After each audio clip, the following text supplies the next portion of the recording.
안녕하십니까? 네, 반갑습니다. 오늘 뭔 날입니까?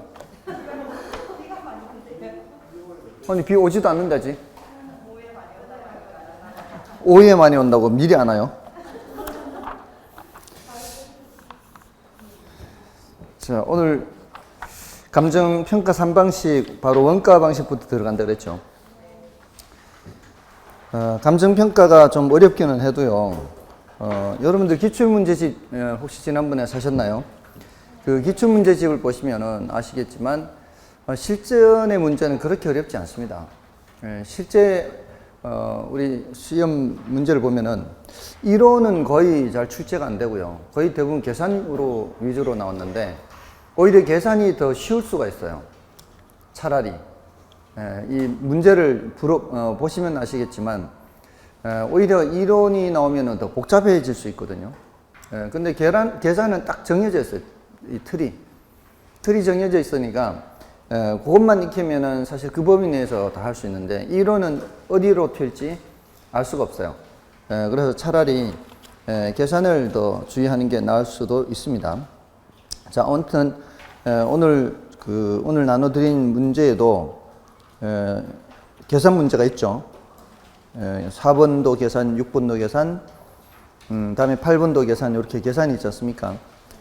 자, 계산을 하는데 이제 우리는 이론을 공부를 할 때 계산에 도움이 되는 정도로 이론 공부를 하면 되죠. 그리고 약간만 더 들어가면 돼요. 약간만. 그러니까 깊게 안 들어가고 이론을 약간만 터치해주면은 별로 어렵지 않습니다. 사실은. 자, 이제 오늘 원가 방식 바로 들어가는데요. 그리고 이제 비교 방식, 다음에 수익 방식이죠. 지난 시간에 했는 거 좀 복습을 하고 들어갈까요? 늘 해왔던 것처럼. 지난 시간에 어디서부터 했죠? 저만 바로 보고 있지 말고 지난 시간에 어디부터 했어요? 부동산 관리부터 했나요? 맞아요. 부동산 관리에 여기서 주로 출제되는 주제가 뭐죠? 이 단원별로 뭐가 자주 출제된다, 덜 출제된다, 이걸 파악을 하고 있어야 되죠. 부동산 관리 파트에서는 부동산 관리에 영역하는 파트가 있죠. 여기는 이제 자산 관리, 그 다음에 부동산 관리, 시설 관리, 이렇게 자부시 이렇게 있죠. 자산 관리는 가장 범위가 넓죠. 소유주의 부를 극대화하는 관리로서 부동산만 보는 게 아니고 다른 종류의 자산도 고려를 하는 거죠. 다른 종류의 자산을 고려한다는 얘기는 이 포트폴리오까지 신경 쓴다는 거예요. 부동산을 매입도 하고 매각도 하고 이렇게 이제 소유주의 부를 극대화하는 적극적 관리고요. 부동산 관리는 다른 자산은 신경 써요, 안 써요? 다른 자산은 신경을 쓰지 않고 해당 부동산의 운영 수익을 극대화하는 거죠. 요거는 이제 번역을 할 때 재산 관리 또는 뭐 건물 및 임대차 관리 이렇게도 번역을 해요. 그래서 영어로는 property management 하는데 이 property라는 단어를 좀 기억할 필요가 있어요. 얘는 다른 종류의 자산은 신경 쓰지 않고 해당 부동산의 운영 수익을 극대화하는 거고 얘는 asset management 이렇게 하죠. asset은 다른 종류의 자산도 고려하는 거죠. 그 다음에 시설 관리는 시설 유지 관리죠. 이거는 이제 가장 소극적인 관리다. 이렇게. 여기서 이제 어디에 속하는지를 구별하는 문제죠. 그 다음에 이제 부동산 관리의 내용이 있었죠. 여기는 법경기 했죠. 법적 관리, 경제적 관리, 기술적 관리 해서 법적 관리는 권리 분석이라든가 권리 관계 조정, 계약 관리, 예약 관리 이런 게 들어가죠. 경제적 관리는 경영 관리라고도 해서 인력 관리, 또 회계 관리, 수지 관리, 손익 분기점을 파악하는 것 이런 내용들이 들어가요. 그 다음에 기술적 관리는 위생 관리, 설비 관리, 보안 관리, 보전 관리 이런 것들이 들어가죠. 자, 이거 구별하는 내용이고요. 또 부동산 관리 방식 있죠. 여기서는 자위혼 했죠.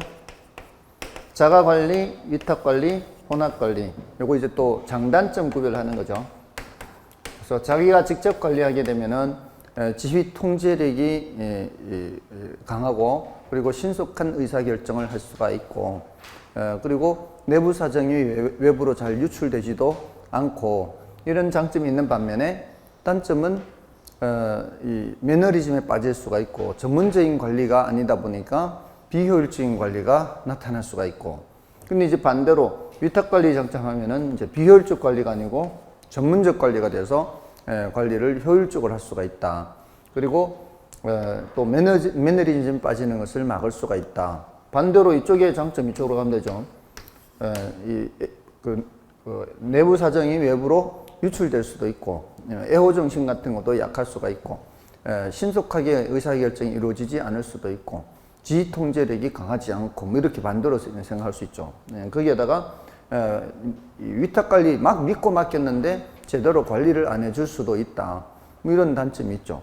그리고 혼합관리나 이 혼합관리의 장점이나 단점은 모두의 장점과 모두의 단점을 다 얘기할 수 있지만, 전형적인 장점은 과도기에 적합한 방식이다. 이거는 책임 소재가 불분명하다. 뭐 이런 장단점을 비교하는 거였죠.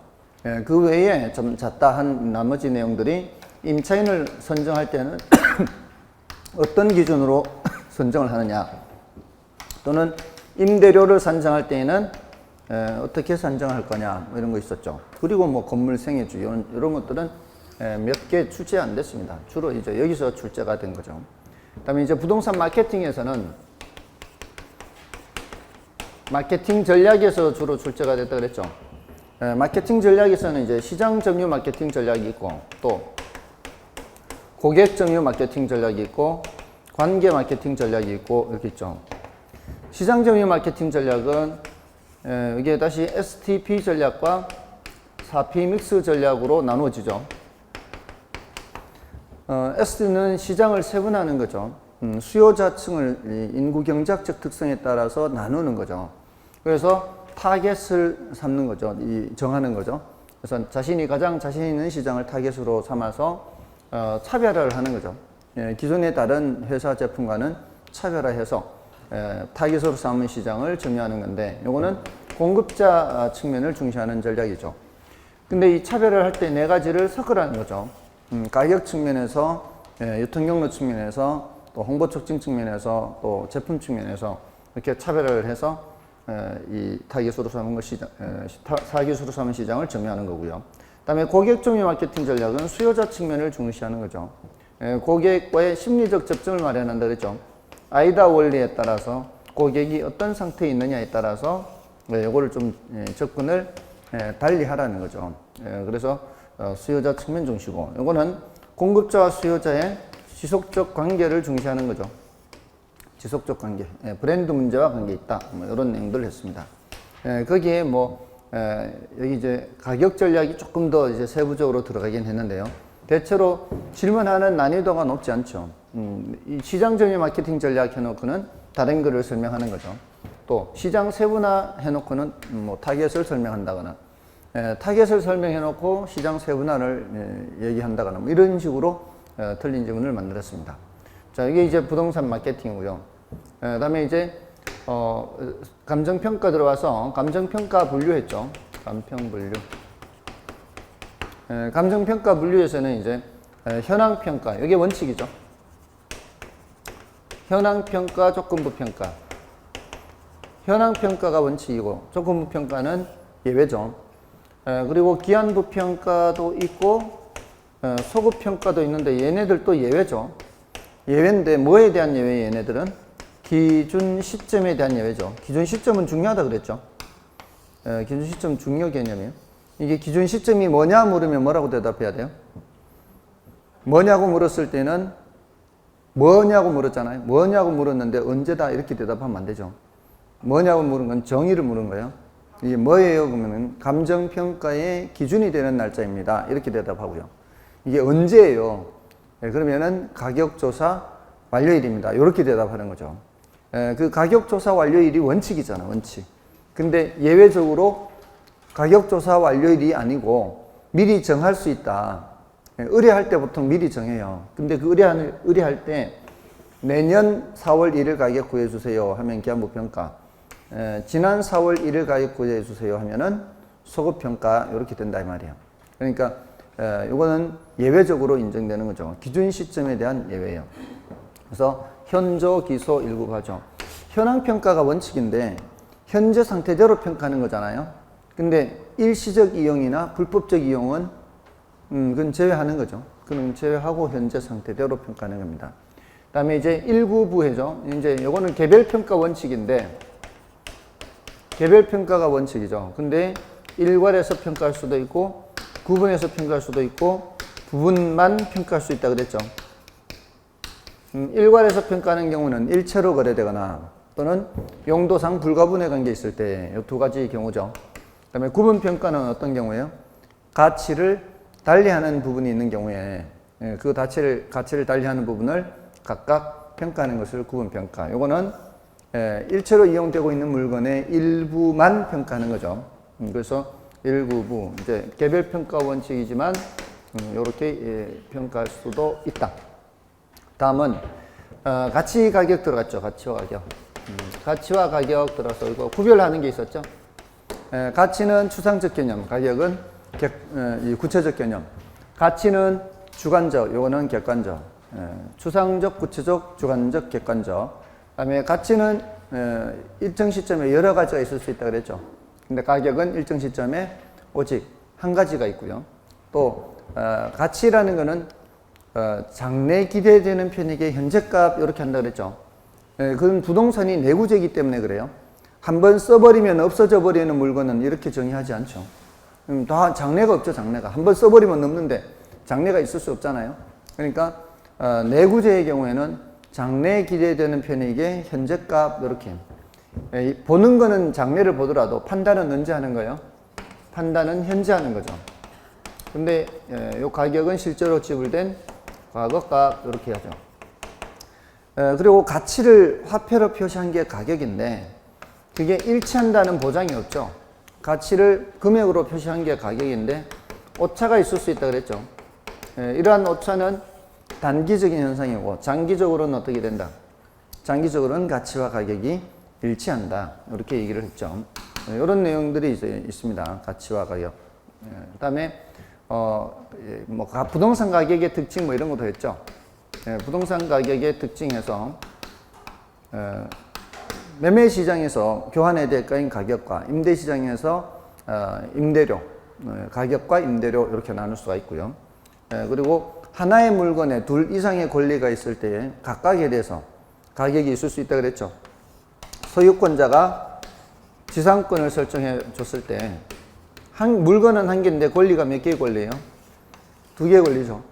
소유권은 소유권대로 가격이 형성될 수 있고 지상권은 지상권대로 가격이 형성될 수 있죠. 지상권은 다른 사람한테 양도할 수 있어요? 없어요? 양도할 수 있죠. 양도하는 게 뭐예요? 파는 거죠. 팔 때 공짜로 안 팔고 돈 받고 팔 거 아니에요? 이거 소유권자한테 동의 받아야 돼요? 동의 안 받아도 돼요? 동의 안 받아도 되잖아요? 팔 때 거래하잖아요. 얘는 얘대로 가격 형성되고 얘는 얘대로 가격 형성될 수 있죠. 얼마든지 하나의 물건에 둘 이상의 권리가 있을 때 각각에 대해서 가격이 형성될 수가 있다 이 말이에요. 그리고 밑으로는 잘 안 떨어지죠. 부동산 가격이. 하방 경직적이다 그래요. 밑으로는 잘 안 떨어지는 거. 그리고 부동산 가격은 뭐 개별적인 뭐 동기나 특수한 사정이 개입되기 쉽다. 또는 뭐 장기적 배려하에 형성된다. 뭐 이런 이제 여러 가지 특징들이 있는 거죠. 그다음에 시장 가치 이런 말 했죠. 시장 가치는 이 용어가 자주 언급되니까 그걸 기억해야 되죠. 시장 가치로 평가하는 게 원칙이죠. 우리는 감정 평가할 때 시장 가치로 평가해야 되는 거죠. 시장 가치가 뭐예요? 그 뭐라고 해야 돼요? 통충 정신 해야 되죠. 이건 이렇게 자주 왜냐면은 이게 우리 지금 최근 10년간 이 출제 경향이 어려운 이론을 묻는 게 아니고요. 그냥 이런 용어들 그냥 단지 이렇게 비교하는 거 이런 걸 잘 기억하고 있는지 이렇게 묻는 거예요. 통충 정신 이거 알아야 되겠죠. 시장 가치로 평가하는 게 원칙이에요. 통은 뭐고요? 통상적인 시장, 충은 충분한 기간 동안 거래를 위하여 공개된 후, 정은 정통한 당사자 사이에서, 신은 신중하고 자발적인 거래가 있을 경우 성립될 가능성이 가장 높다고 인정되는 가액. 이렇게 통충정신. 이게 원칙인데 시장 가치 외의 가치로 평가하는 예외가 있죠. 시장 가치 외의 가치는 뭐예요? 어떤 경우에 시장가치 외의 가치? 법령에 따로 정한 경우가 있는 경우. 법령에 따로 정했어요. 이거 오늘 해요, 이거. 법령에 따로 정한 경우. 이게 바로 뭐가 있는가 하면은 부동산 가격 공시제도요. 오늘 마지막에 하는 부동산 가격 공시제도는 이거는 적정 가격으로 하게 돼 있어요. 적정 가격. 이게 법령에 따로 정한 경우에는 이렇게 그렇게 할 수 있어요. 적정 가격으로. 적정 가격이 뭐예요? 적정 가격은 통정으로 하세요. 앞으로 통정.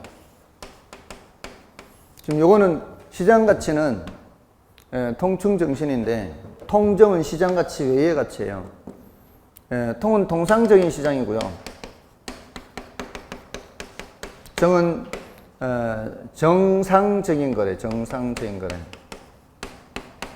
요 두 가지예요. 여기는 정이 정통한 당사자죠. 대상 물건의 내용이 정통한 당사자.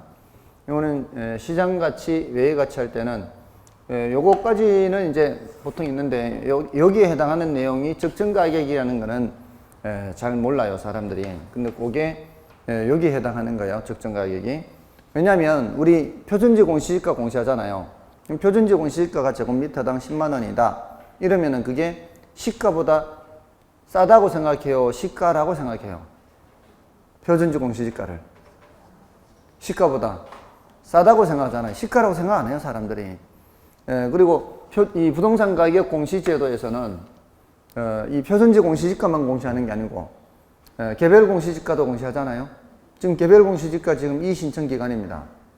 표준지 공시지가뿐만이 아니라 개별 공시지가도 하고 또 주택 가격도 공시하잖아요. 그건 4월 30일 날 했으니까 이 신청 기간 지났어요. 그때 주택 가격 여러분들 저 세법에서도 나오지 않나요? 그 세법에 재산세 매길 때 뭘 기준으로 해요? 4월 30일까지 발표한 개별 주택 가격과 공동 주택 가격 그거 가지고 재산세 매겨요. 그럴 때 그 주택 가격이 시가하고 같던가요? 천만에 엄청나게 차이 많이 지금 한 10억짜리 시가 10억짜리 같은 경우는 몇 억 차이 나요. 몇 억. 그렇지 않나요? 몇 억이나 차이 나면 그게 과연 그걸 시가라고 할 수 있어요? 근데 그걸 뭐라고 하면서 발표하는 거예요, 그걸 전부 다? 적정 가격이라고 하면서 발표해요. 절대 이건 시장 가치가 될 수가 없어요.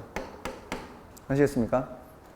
그래서 작년에 이 주택가격 공시를 현실화하겠다, 뭐 이런 얘기를 했는데요.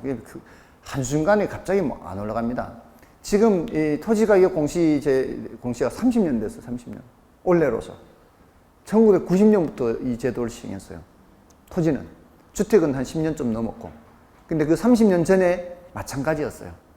30년 전에 시가하고 토지가격 공시하는 차이가 엄청났어요. 근데 지금 많이 따라잡은 거예요, 지금.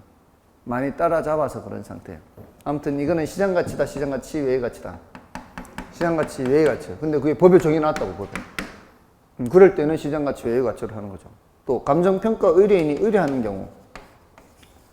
의뢰하는 경우도요, 이런 그림 많이 그려드렸었잖아요, 이렇게. 앞토지 소유자가 뒷토지 소유자한테 땅을 이만큼 팔라 그래요. 팔 때 요거 시장 가치로 팔겠어요? 시장 가치로 안 파는 거죠. 시장 가치 외의 가치로 파는 거죠. 됐나요? 자, 이럴 때 이제 의뢰를 하면은 그렇게 하는 거예요. 시장 가치, 외의 가치. 이런 표현들. 그리고 이 가치 발생 요인, 가치 형성 요인 하는 게 있었죠. 가치 발생 요인. 요거는 동생이죠. 가치 형성 요인은 형이고, 형이 동생한테 영향 미친다 그랬죠. 형 이름은 일지계, 동생 이름은 효상류. 일지계는 일반 요인, 지역 요인, 개별 요인이죠. 가치 형성 요인이 누구한테 영향 미친다? 가치 발생 요인한테 영향 미친다. 형이 동생한테 영향 미친다, 이렇게. 여기는 일지계, 일반 요인, 지역 요인, 개별 요인. 일반 요인은 뭐 덜 중요하고요. 지역 요인과 개별 요인이 더 중요한 거죠. 그래서 지역 분석, 개별 분석, 또 지역 요인 비교, 개별 요인 비교, 이런 얘기가 나오는 거예요. 가치 발생 요인은 효상류 하죠. 여기 이제 이전성을 드는 사람도 있고요. 보통 이제 효용성, 상대적성, 유효성. 자, 얘네들이 어느 하나만 가지고는 가치가 발생할 수 없고 상관 결합해서 가치가 발생한다. 뭐 이렇게 얘기했죠. 그리고 이제 가격 원칙이겠죠. 가격 원칙에서는 가격 원칙의 중심이 되는 건 이제 최유효 이용 원칙이죠. 부동산의 가치라는 것은 최유효 이용을 기준으로 해서 가치가 형성된다는 원칙이 최유효 원칙인데, 내부 관련 원칙 있고 외부 관련 원칙이 있고 토대가 되는 원칙 해서, 내부 관련 원칙에 가장 많이 나오는 게 균형의 원칙이고, 외부 관련 원칙에 가장 많이 나오는 게 적합의 원칙이고, 여기는 변동의 원칙이 가장 많이 나오죠. 자, 그리고 두 개를 이제 더한다면 여기 기여의 원칙이 있고 대체의 원칙이 있죠. 그래서 균형의 원칙은 여기 어긋나면은 기능적 감가가 발생하고,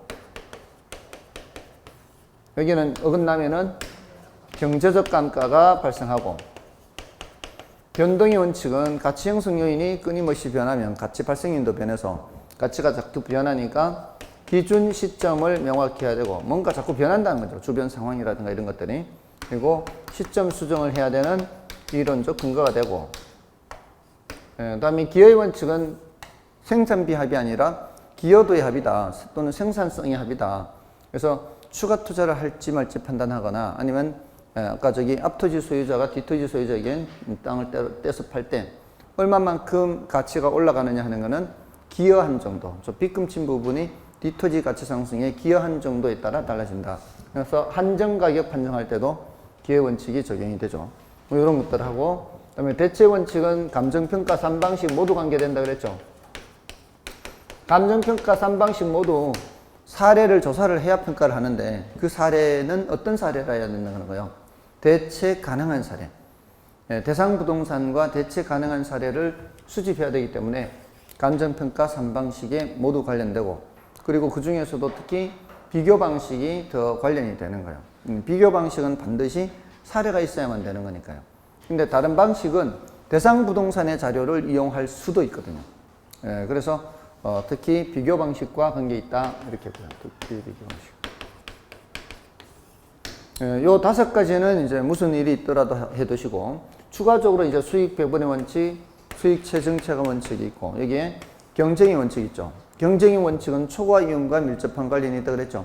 그러니까 초과 이윤 때문에 경쟁이 발생하고, 경쟁에 의해서 결국 초과 이윤은 사라지고, 그 내용들입니다. 자, 그렇게 해서 일단 5개를 확실하게 해도요, 최근 10년간은 이 5개만 해도요, 풀 수 있는 문제가 한 커버되는 게 한 7, 80% 돼요. 10몇 개 중에서 5개만 해도. 그러니까 그 정도로 이 5개의 원칙이 집중적으로 출제가 된 거죠. 자, 그렇게 하고, 마지막으로 이제 지역 분석, 개별 분석했죠. 지역 분석, 개별 분석에서는 지역 분석이 이제 개별 분석을 비교하는 문제가 출제된다 그랬죠. 여기는 최유효 이용을, 여기는 표준적 이용을 판정하고, 여기는 최유효 이용을 판정하고, 여기는 가격 수준을 판정하고, 여기는 구체적인 가격을 판정하고, 이 선행 분석, 후행 분석이고요. 전체 분석, 부분 분석, 거시 분석, 미시 분석 이렇게 되고요. 그 다음에 적합의 원칙과 관련이 있다면 이쪽은 균형의 원칙, 이게 경제적 감가와 관련이 있다면 이는 기능적 감가와 관련이 있다. 그리고 이제 지역 분석의 대상에서 인근 지역이 뭐예요? 묻는다거나, 유사 지역이 뭐예요? 묻는다거나, 동일 수급권이 뭐예요? 이렇게 묻는 거죠. 그러니까 인근 지역 뭐예요? 하면 가장 키포인트가 뭐예요? 대상 부동산이 속한 지역, 이렇게. 대상 부동산이 여기 있는 거예요. 그리고 이 인근 지역에 있는 부동산들은 지역 요인을 공유하고 있죠. 대상 부동산과 지역 요인을 공유하는 지역, 이렇게. 그럼 유사 지역은 대상 부동산이 속하지 않은 지역으로서 지역 특성이 인근 지역과 유사한 지역, 이렇게. 그 다음에 동일 수급권은 인근 지역과 유사 지역을 포함하죠. 인근 지역과 유사 지역을 포함하는데, 이 범위 안에는 대상 부동산과 대체 경쟁 관계에 있는 부동산이 존재한다는 뜻이에요. 그래서 대상 부동산과 대체 경쟁 관계에 있는 부동산이 존재하면서 가치 형성에 서로 영향을 주고받는 거예요. 이 범위 안에서는. 가치 형성에 서로 영향을 주고받는 부동산이 존재하는 권역으로서 얘기하죠. 권역. 넓은 범위로. 그러면서 유사 지역과 인근 지역을 포함하는 지역이 동일 수급권이다. 이렇게 이제 뜻을 이제 파악하시면 되는 거예요. 최근 10년간은 이 뜻 외에 다른 걸 더 질문한 적이 없어요. 그러니까 이런 부분이 굉장히 쉽게 출제되는 편이었어요. 다 하려면 어려운데 내용을 많이 줄여서 공부하는 정도. 그러니까 용어의 뜻만 파악한다거나 이런 정도로 하면은 어렵지 않게 할 수가 있어요. 자, 아무튼 자, 이게 이제 지난주에 했는 내용이고요. 그리고 지난주에 공식이 아니고 용어 다 외우고 했었죠. 원가 방식의 원가법, 적산법. 그 다음에 비교 방식의 거래사례비율법, 임대사례비율법. 그 다음에 수익 방식의 수익환원법, 수익분석법. 자, 이렇게. 자, 그 중에 이제 오늘은 이제 원가법부터 들어가는 거예요. 원가법. 자, 원가법은 뭐를 구하는 거예요? 적산가액을 구하는 거죠. 적산가액은 제 조달 원가 빼기 뭐 하는 거예요? 감가 수정액 이렇게 하죠. 요 감가 수정액을 이제 감가 누계액이라고도 해요. 사실은 최근 10년간 여기에서 이런 문제 한 문제 나왔어요. 이런 문제가. 이런 문제 한 문제가 여기서 나왔어요. 여기서. 그러니까 만약에 그런 정도로만 한다면 어디에만 초점 맞추는 거예요? 계산하는 데만 초점 맞추는 거예요. 계산하는 거는 이제 제조달 원가를 계산하는 게 나오고, 요거 감가 수정 계산하는 거 나오고, 적산가액 계산하는 거 나오고 이렇게 되겠죠. 그렇게 해서 그냥 계산 문제만 푸는 거예요. 만약 최근 10년간 출제 경향으로 본다면. 그러면 너무 위험하잖아요, 사실은. 그러니까 한 문제밖에 안 나왔는데 이론적으로 출제될 가능성이 상당히 농후해지고 있는 거거든요, 사실은. 그래서 조금만 한다면 제조달 원가에 요 정도 하잖아요. 요 정도 세 가지. 제조달 원가의 뜻이요, 뜻. 제조달 원가의 뜻에서 기준 시점 현재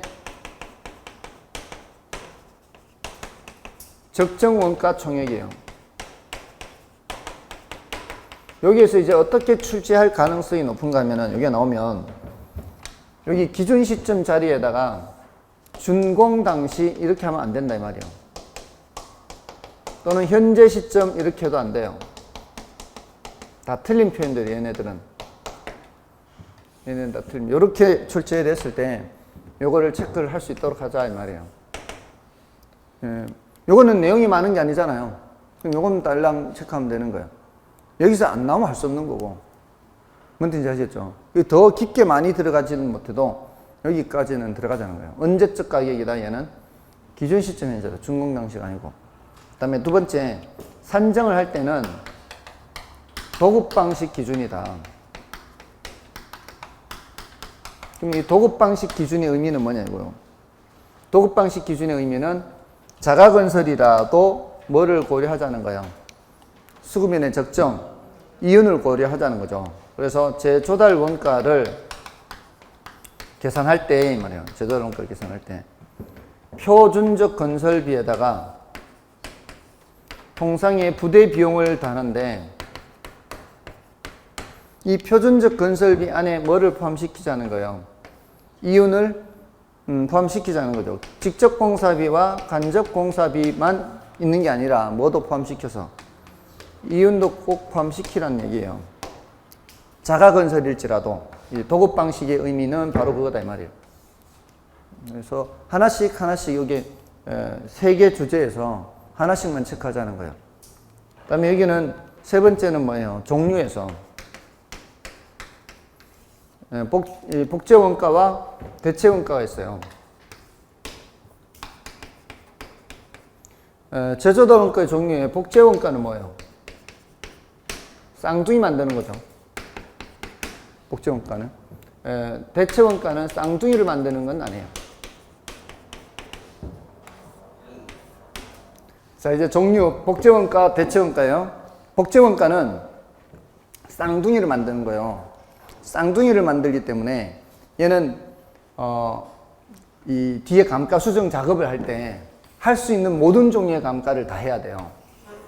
이 감가 수정 작업을 할 때. 근데 얘는 쌍둥이를 만드는 게 아니에요. 얘는 쌍둥이를 만드는 게 아니고 기능이 똑같은 정도로만 만들어요. 기능이. 그러니까 기능적으로 똑같게 만드는 거예요. 기능 또는 효용. 이거는 물리적으로 동일해요. 이건 기능적으로 동일하다는 거는 이미 기능적으로는 똑같게 만들어 놓은 상태예요. 그런 상태이기 때문에 다시 또 기능적 감가를 하면은 안 돼요. 얘는. 이게 가장 키포인트야. 만약에 여기서 출제가 된다면 이론적으로 이 세 가지 항목 중에서 뜻에서는 기준 시점이냐 기준 시점이 아니냐 요 준공량식 요걸 출제할 가능성이고요. 요 도급 방식 기준을 묻는다면은 요걸 당연히 묻는 거고요. 종류에서 묻는다면 복제원가는 물리적으로 동일한 거, 대체원가는 기능적으로 동일한 거 요걸 이제 물을 것이고 그냥 고용은 개념을 묻는 거니까. 근데 그 차이가 뭐냐 이렇게 물을 때는 여기서는 기능적 감가를 하지 않지만 여기서는 뭐를 한다? 기능적 감가를 한다. 이 차이다 이 말이에요. 여기서 더 이상 들어가지 않더라도 최소한 요조 간단하잖아요. 요거는 이제 최근 10년간 이렇게 이론적으로 출제되지는 않았지만 이 정도는 한다 이 말이에요. 다음에 여기 이제 재조달 원가와 관련된 내용이에요. 그 다음은 이제 감가수정이죠. 감가수정에서도 세 가지예요. 감가수정에서도 세 가지인데 첫 번째는 이 감가 요인에 대한 걸 질문해요.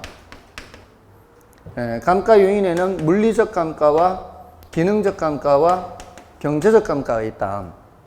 자, 이 중에서 물리적 감가와 기능적 감가는 부동산의 내부 요인이고 경제적 감가는 부동산의 외부 요인이잖아요. 이건 앞에 균형의 원칙, 적합의 원칙에서도 했잖아요. 근데 이제 여기에 외부 요인에 의한 감가, 그러니까 외부 요인에 의한 감가가 어떤 것들이에요? 인근 환경과 부적합, 적합의 원칙에서 했잖아요. 또 인근 지역이 쇠퇴해요. 그 지역이 상권이 죽어요. 상권이 죽으면 건물은 아무 이상 없어도 부동산 가치는 떨어질 거 아니에요. 또 시장성 감퇴예요. 상권이 죽는 거는 뭐 생각하면 돼요? 상권이 죽는 거는 우리 할아버지 생각하면 되죠. 우리 할아버지 생각하라 그랬잖아요. 두 번째, 시장성 감퇴는 뭐 생각하면 돼요? 시장성 감퇴는 땅콩주택 하라 그랬어요. 땅콩주택. 아니 그런 예를 들면은 얘라도 기억을 해야 되는데 뭐 얘도 기억 못하고 사람들은 얘는 기억하더만은 뭔 얘기하면은 공공재는 뭐 잘 생각 못해도 등대하면 아 등대는 생각나고 이런데 이제 등대도 뭐 생각 못하고 뭐 이것도 생각 안 나고. 시장성 감퇴는 사람들이 시장성에서 인기가 떨어지는 거예요. 그럼 똑같은 시기에 지어 놓은 거라 해도 건물이 똑같이 10년 지나도 땅콩주택은 더 떨어지는 거예요, 가치가. 똑같이 10년 흘러가도. 뭔 뜻인지 아시겠어요? 일반적인 형태의 집은 10년 떨어지면 그냥 물리적 감가만 발생할 텐데 얘는 물리적 감가뿐만이 아니라 인기 자체가 없어서 경제적 감가도 떨어진다 이 말이에요. 아시겠죠? 그걸 뭐라고 표현한다고요? 시장성 감퇴, 시장성 감퇴. 그럼 무슨 감가다? 경제적 감가야. 시장성 감퇴, 인근적 쇠퇴, 인근 환경과 부적합. 이런 것들은 다 무슨 요인이다? 외부 요인, 외부. 부동산의 문제가 아니다 이 말이야. 부동산의 문제가 아닌 건 다 외부 요인이죠. 근데 얘는 부동산의 문제예요, 부동산의 문제. 그 중에서 물리적 감가는 뭐 있어요? 제일 쉬워요. 이게 파손되고, 마모되고, 뭐 노후화되고 이런 것들이죠. 빛에 발해고 이런 것들이 물리적 감가고 그 외의 건 나머지 전부 다 뭐예요? 기능적 감가요. 그래서 설계가 불량하다, 설비가 부족하다 이거는 새 것일 때도 그런 감가가 발생해요. 됐나요? 요거 구별하는 거예요. 물기경. 요거 구별하는 문제. 근데 최근 10년간은 안 나왔다. 그 다음에 두 번째는 감가 수정과 감가 상각 비교하는 거예요. 감가 수정은 감정평가에서 사용하는 개념이고 감가 상각은 기업 회계에서 사용하는 개념이고 감정평가 기업 회계 이거는 이제 경제적 가치를 판정하기 위한 목적이고 이 감가상각은 원가를 배분하기 위한 거예요. 원가 배분. 제품 같은 거 만들 때 원가를 배분하기 위해서 감가상각하는 거예요. 그리고 여기는 재조달 원가를 기초잖아. 우리 감가수정에서는. 요거는 재조달 원가를 기초로 해요. 여기는 뭐를 기초로 하고? 취득 원가를 기초로 하고. 요걸 이제 구별하는 거예요. 이렇게 반대로. 지금까지 많이 그렇게 질문해 왔잖아요. 반대로 엇갈려 지문을 만들어요. 그리고 이쪽은 경제적 내용 연수가 중시되겠죠. 경제적 연수가 중시되고, 여기는 법적 연수가 중시되고, 그리고 여기는 뭔가가 적용이 잘 돼요. 여기는 뭔가가 적용이 안 돼요. 이 관찰감가 이게 적용돼요. 여긴 적용이 안 돼요. 관찰감가가. 그리고 경제적 감가 여기 적용돼요. 근데 여기는 안 돼요. 토지의 감가 적용돼요. 여기는 적용 안 돼요. 비교하는 게 이제 그람이에요. 그래서 이론적으로 세 꼭지씩 기억하는 거예요. 재조달 원가의 세 꼭지, 감가 수정의 세 꼭지. 마지막 세 번째가 뭔가 하면은 감가 수정 방법이에요. 이 감가 수정 방법이 내관분시임해서 내용연수법, 관찰감가법, 분해법 등 많아요. 등. 여기까지만 내려와도 이제 많이 내려오는 거예요. 여기 관이 뭐라고요? 여기 있는 관찰감가. 분은 분해법, 관찰감가법. 일단 종류가 그렇다는 거예요. 근데 우리 시험에서는 제일 중요한 게 뭐예요? 이제 내용연수법이죠. 내용연수법은 정액법, 정율법, 상환기금법, 상환기금법을 다른 말로 뭐라 그래요? 감채기금법 그래요. 상환기금이나 감채기금이나 같은 뜻이에요. 채무를 상환한다 이런 의미예요. 상환이. 감채는 채무를 감소시킨다 이런 의미예요. 그러니까 상환기금, 감채기금 같은 말이에요. 자, 여기서 정액법은 뭐예요? 매년 감가액이 일정한 거고, 정율법은 매년 감가율이 일정한 거죠. 자, 매년 감가액이 일정한 거는 이렇게 예를 들어 총 감가되는 크기를 알아서 이게 이제 100%의 재조달 원가예요. 그 100%가 1억이라고 쳐볼게요. 근데 내용연수가 만료됐을 때 10%가 남아 있어요. 1,000만 원이. 그럼 내용연수 기간 동안 얼마가 가치가 하락한다는 얘기예요? 90% 떨어진다는 얘기죠. 9천만 원. 이걸 100%로 잡는 거예요. 100%. 여기는 90%. 근데 전체 내용연수가 10년이면 얘를 몇 등분 해야 돼요? 10등분 해야 되죠. 전체 내용연수 동안. 그래서 1년에 얼마씩 떨어지는 게 나오죠. 금액으로는 900만 원이고 퍼센트는 이제 9%씩 이렇게 떨어지는 거예요. 근데 그게 재조달 원가를 기준으로 똑같이 900 이렇게 떨어지잖아요. 이게 무슨 법? 정액법. 매년 감가액이 일정한 것이 뭐다? 정액법이다. 근데 정율법은 뭐예요? 요거는 이제 매년 900만 원씩 떨어지는 거예요. 이렇게 900만 원씩, 이렇게. 똑같은 금액씩 떨어지는 거죠. 이렇게. 이렇게 해서 10번 내려가는 거예요. 여기까지. 근데 정율법은 뭐예요? 처음에는 감가가 많이 되고, 가면 갈수록 감가가 점점 줄어드는 거죠. 그래서 이렇게 되는, 이렇게. 여기 이제 정율법이죠. 그래서 정율법은 이걸 나타내면은 처음에 거의 2천만 원 가까이 떨어져요. 근데 똑같은 이득이라고 해도요, 10년 후에 이게 1,000만 원이 남는 것 같다고 해도, 처음에 거의 이만큼 떨어져요, 이만큼. 다음에 두 번째도 상당히 많이 떨어져요. 세 번째도 한 세 번만 떨어져도 거의 반 떨어져요, 얘는. 왜냐하면 이걸 계산을 해보면은 정률이 얼마가 나오는가 하면은 요 정률은 계산하는 게 이걸로 계산해요. 여기 1억, 1,000만 원, 10년 요 세 가지 가지고 계산하면은 정률이 약 0.2, 20% 나와요. 그럼 첫 해는 얼마 떨어진다는 얘기예요? 1억에 20%. 얼마예요? 2천만 원이에요. 두 번째는 요 1억에 2천만 원 빼면 8천만 원 남잖아요. 8천만 원에 20%면요. 두 번째는 1600 떨어져요. 그럼 여기 6400 남습니다.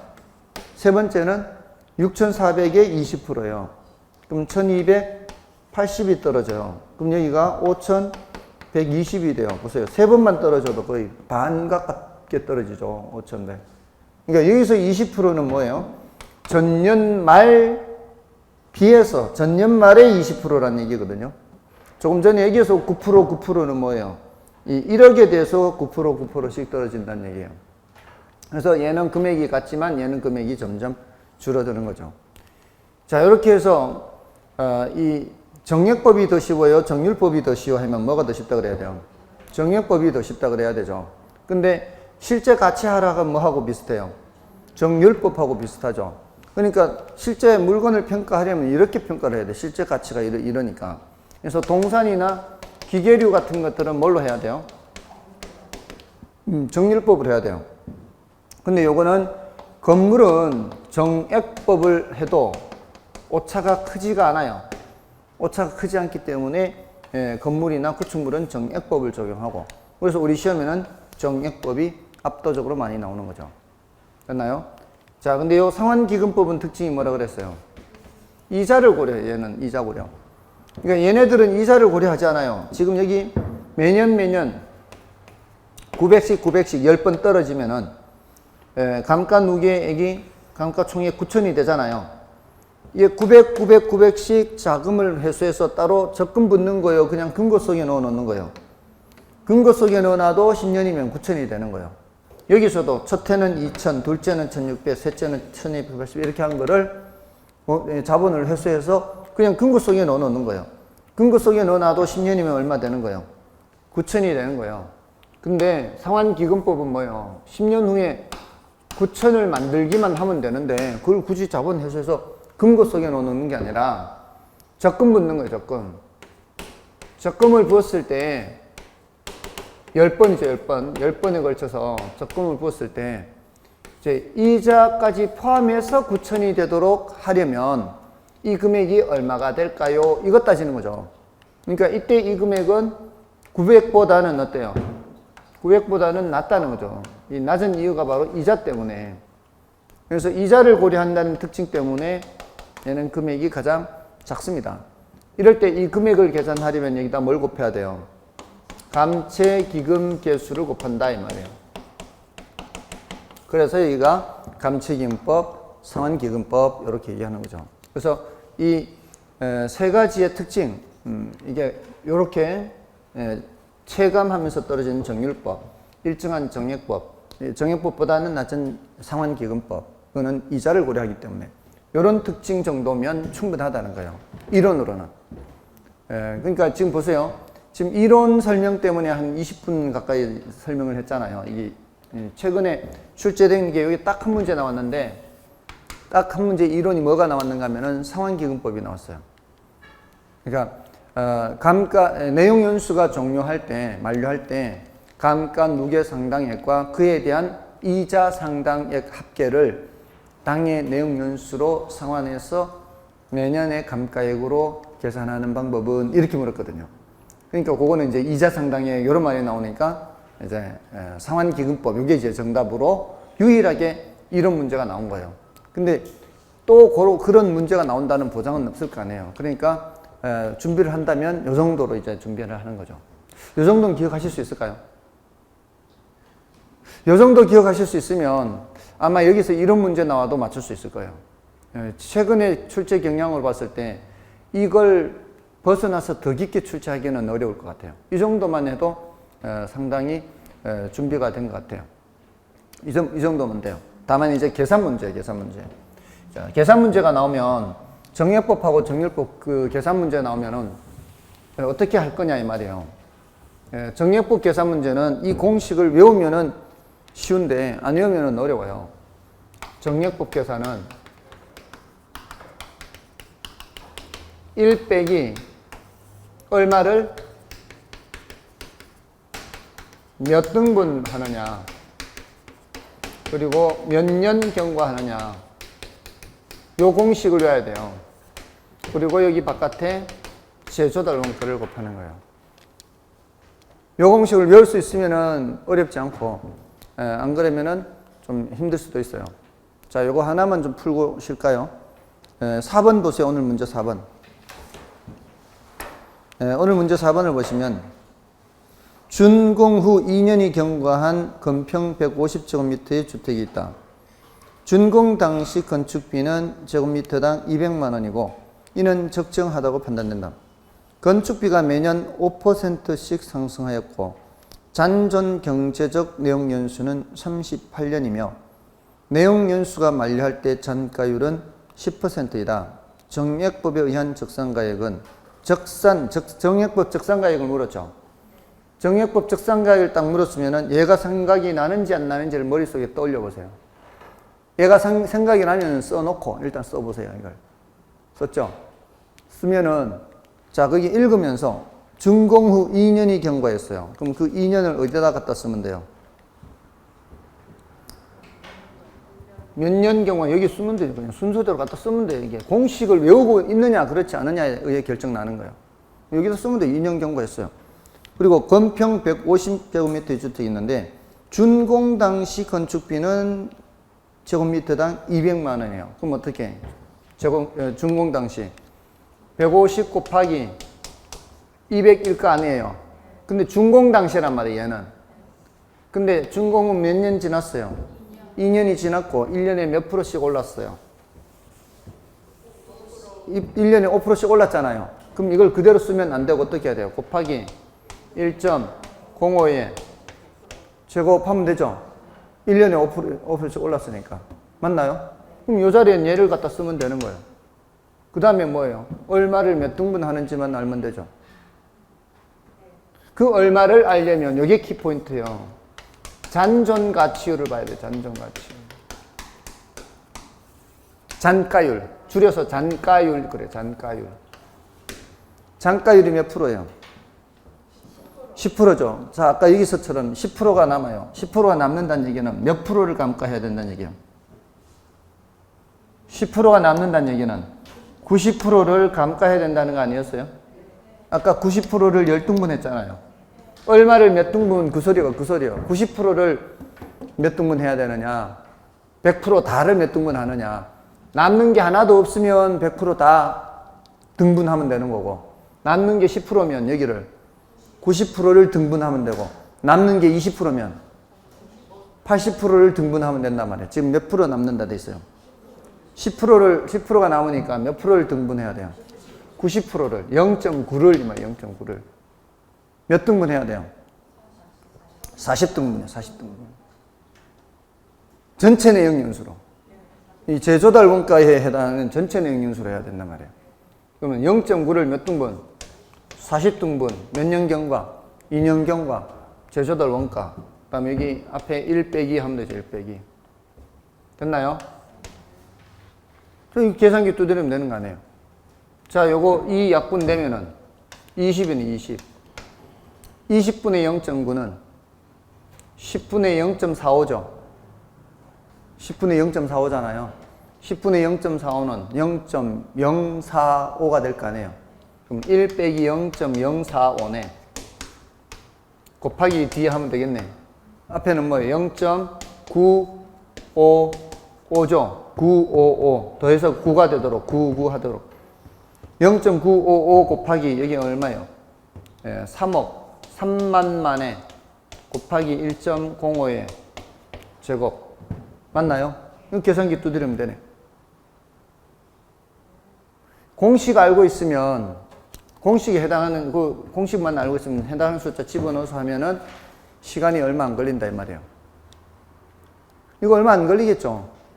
이거 집어만 넣으면 되니까, 이렇게. 집어넣고, 여러분 계산기가 있으니까 계산기를 하면 돼. 이 계산기 두드리면 얼마 나와요? 얼마 나와요? 0.955 곱하기.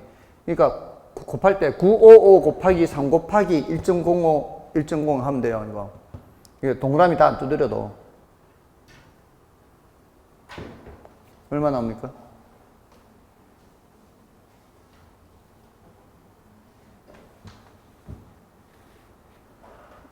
계산기 두드리는 데만 시간이 1분 이상 걸리는 것 같아요. 예? 315-866-250 맞나요? 5번이 정답이에요. 5번. 315-866-250 이렇게 됐습니까? 그러니까 요거를 외우느냐 마느냐 이거예요. 다음에 정률법은 가능성이 좀 낮아요. 정률법은 가능성이 낮은데 정률법 계산은 이거 재조달 원가 곱하기 전년 대비 잔가율이에요. 전년 대비 잔가율. 요거의 n제곱이에요. 요거의 n제곱. 재조달 원가 곱하기 전년 대비 잔가율이 중요해요. 여기는. 그래서 여기 지금 아까 이거 예를 들 때 20% 감가였잖아요. 20% 정률이잖아요. 20% 정률이면 전년 대비 잔가율은 몇 프로예요? 전년 대비 잔가율은 80%예요. 1억에 80% 남았죠. 8천만 원에 80% 남았죠. 6,400에 80% 남아요. 그러니까 0.8을 계속 반복해서 곱하는 거예요. 0.8, 또 0.8, 또 0.8. 그러니까 그게 전년 대비 잔가율이에요. 정률이 20%일 때는 전년 대비 잔가율이 80%, 정률이 30%일 때는 전년 대비 잔가율이 70%. 반복해서 곱하기만 하면 돼요. 공식은 어떤 게 더 쉬워요? 정률법이 훨씬 쉽죠. 그러니까 실제로 우리 시험에 출제되면 정률법이 더 쉬워요. 예, 그래도 정률법도 이 정도는 외울 수 있다면 이 말이에요. 얼마를 몇 등분 몇 년경과. 됐나요? 자, 그러면은 할 만한 거예요. 자, 일단 좀 쉬고 그 뒤로 더 나가겠습니다.